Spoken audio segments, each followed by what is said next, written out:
Esther Chapter 3.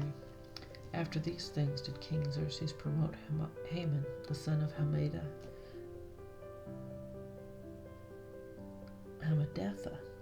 the Agagite, and advanced him and set his seat above all the princes that were with him. And all the king's servants that were in the king's gate bowed and reverenced Haman, for the king had so commanded concerning him. But Mordecai bowed not, and did not give him reverence. Then the king's servants which were in the king's gate said unto Mordecai, Why transgressed thou the king's commandment? Now it came to pass, when they spake daily unto him, and he hearkened not unto them, that they told Haman to see whether Mordecai's matters would stand, for he had told them that he was a Jew.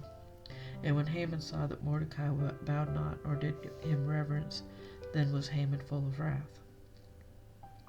And he thought scorn to lay hands on Mordecai alone, for they had showed him the people of Mordecai were.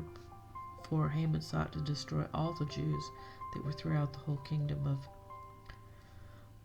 Ahasuerus, even the people of Mordecai. And in the month, that is, the month Nisan, in the 12th year of King Xerxes, they cast that is, the lot, before Haman, from day to day, and from month to month, to the 12th month, that is, the month of Adar. And Haman said unto King Xerxes, There is certain people scattered abroad and dispersed among the people in all the provinces of thy kingdom, and their laws are diverse from all people. Neither keep they the king's laws, therefore it is not for the king's profit to suffer them. If it please the king, let it be written that they may be destroyed, and I will pay 10,000 talents of silver to the hands of those that have the charge of the business, to bring it unto the king's treasuries.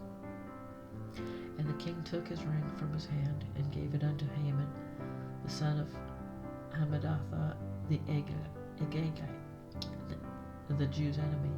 And the king said unto Haman, The silver is given to thee, the people also, to do with it them as it seems good to thee. Then were the king's scribe called on the 13th day of the first month, and there was written according to all that Haman had commanded unto the king's lieutenants, and to the governors that were over every province, and to the rulers of every people of every province, according to the writings thereof, and to every people after their language, in the name of King Xerxes was it written, and sealed with the king's ring.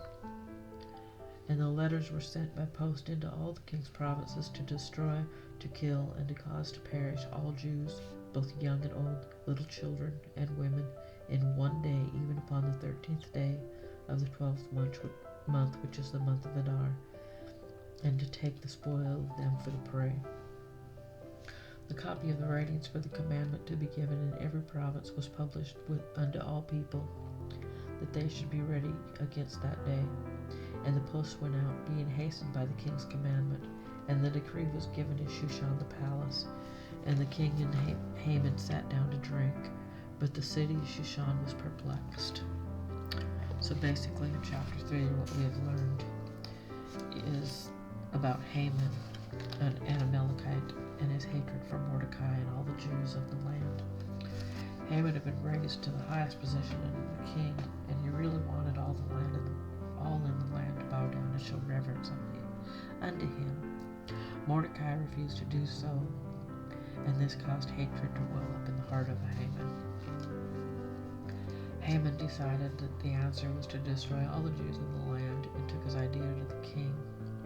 And when he presented the idea, he did not tell the king what people it was, but that there was a certain people in the land that their laws were diverse from the king's, and that they did not keep the king's laws.